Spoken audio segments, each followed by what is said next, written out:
श्री स्वामी समर्थ चरित्र सारामृत अक्कलकोट अध्याय 10 याची फलश्रुती आहे. प्रारब्धात संतती योग अनुकूल असल्यास अपत्य प्राप्ती होईल. श्री गणेशाय नमः. गाठी होते पूर्व पुण्य म्हणून पावलो नरजन्म, याचे सार्थक उत्तम करणे उचित आपणा. ऐसा मनी करुणी विचार आरंभिले स्वामी चरित्र, ते शेवटासी नेणार स्वामी समर्थ अस्तिपे. हावेरी नामक ग्रामी यजुर्वेदी गृहस्थाश्रमी बाळापणामे द्विजाकोनी राहत होते आनंदे. संपत्ती आणि संतती अनुकूल सर्व तयांप्रती सावकारी सराफी करीती जनी वागती प्रतिष्ठित.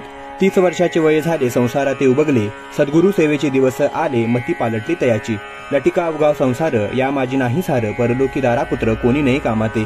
इहलोकी जे जे करावे परलोकी त्याचे फळ भोगावे. दुष्कर्माने दुःख भोगावे सत्कर्मे सौख्य पाविजे. बाळापाचे मनात यापरी विचार येत सदा उद्विग्न चित्त व्यवहारी सौख्य वाटेना. जरी संसारी वर्तती तरी मनी नाही शांती. योग्य सद्गुरु आपणाप्रती कोठे आता भेटेल. हाची विचार रात्रंदिनी चित्ताचे न होय समाधान. तया प्रती सुस्वप्न 3 रात्री एक पडे. पंचपक्वाने सुवर्ण ताटी भरोनी आपणा पुढे येती. पाहुनी या ऐशा गोष्टी उल्हासले मानस. तात्काळ केला निर्धार सोडावे सर्व घरदार. मायापाश दृढतर विवेक शस्त्रे तोडावा. सोलापुरी कामा आम्हासी ऐसे सांगोनी सर्वत्रांसी. निघाले सद्गुरु शोधासी घरदार सोडिले. मुरगोडी ग्राम प्रख्यात तेथे आले फिरत फिरत.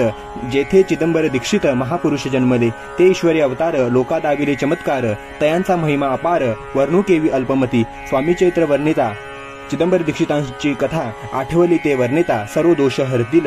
महायात्रा संकल्पे करून जननिगती पराहून परी मार्गी लागल्या पुण्यस्थान. स्नान दान करीताती महायात्रा स्वामी चरित्र. पंत क्रमिता मिकिंकर मार्गी लागले अतिपवित्र चिदंबर पुण्यस्थान. तयांचे घेऊनी दर्शन पुढे करावे मार्गक्रमण. श्रोती होऊनी सावधान श्रवणी सादर असावे. मुरगोडी मल्हार दीक्षित वेदशास्त्री पारंगत. धर्म कर्मी सदारत ईश्वर भक्त तैसाची. जयांची ख्याती सर्वत्र विद्याधनाचे माहेर. अलिप्तपणे संसार करुणी काळ क्रमिताती. परी तया नाही संतती म्हणून या उद्विग्न चित्ती. मग शिवाराधना करीती कामना चित्ती धरोनी. 12 वर्ष अनुष्ठान केले शंकराचे पूजन. सदाशिव प्रसन्न होऊन वर देत तयांसी. तुझी भक्ती पाहून संतुष्ट झाले माझे मन. मीच तुझा पुत्र होईन भरवसा पूर्ण असावा. ऐकून या वरासी आनंदले मानसी. वार्ता सांगता कांतेसी तेही चित्ती तोषेली. तियेसी झाले गर्भधारण आनंदले उभयंताचे मन. जो साक्षात उमार मन तिच्या उदरी राहिला. अनंत ब्रह्मांड ज्याचे उदरी इच्छा मात्र घडी मोडी. तो परमात्मा त्रिपुरारी गर्भवास भोगित. 9 मास भरता पूर्ण कांता परसवली पुत्ररत्न. मल्हार दीक्षिते आनंदोन संस्कार केले यथाविधी. चिदंबर नामाभिधान ठिवियले तया लागून. शुक्ल पक्षीय शशी समान बाळ वाढू लागले. प्रत्यक्ष शंकर अवतरला करू लागला बाललीला. पाहुनी जननी जनकाला कौतुक अत्यंत वाटत असे. पुढे केले मौजी बंधन वेदशास्त्री झाले निपुण. निंगटे शिक्षा व्याकरण काव्यग्रंथ पढविले. एकदा यजमानाचे घरी व्रत होते गजगौरी. चिदंबर तया अवसरी पूजे लागे आणिले. मृत्तिकेचा गज करून पूजा करीती यजमान. यथाविधी सर्व पूजन दीक्षित त्यांचे सांगती. प्राणप्रतिष्ठा मंत्र म्हणता गजासी प्राण येऊनी तत्वता. चालू लागला हे पाहता विस्मित झाले यजमान. बाळपणी ऐसी कृती पाहुनी सर्व आश्चर्य करीती. हे ईश्वर अवतार म्हणती सर्वत्र ख्याती पसरली. ऐशालीला अपार दाखविती चिदंबर. प्रत्यक्ष जे का शंकर जगुद्धारार्थ अवतरले. असो पुढे प्रौढपणी यज्ञ केला दीक्षितांनी. सर्व सामुग्री मिळवून द्रव्य बहुत खर्चिले. तया समई एके दिनी भ्रमण बैसले भोजनी. तूप गेले सरोनी दीक्षितांते समजले. जले भरले होते घट तयांसी लाविता अमृत हस्त.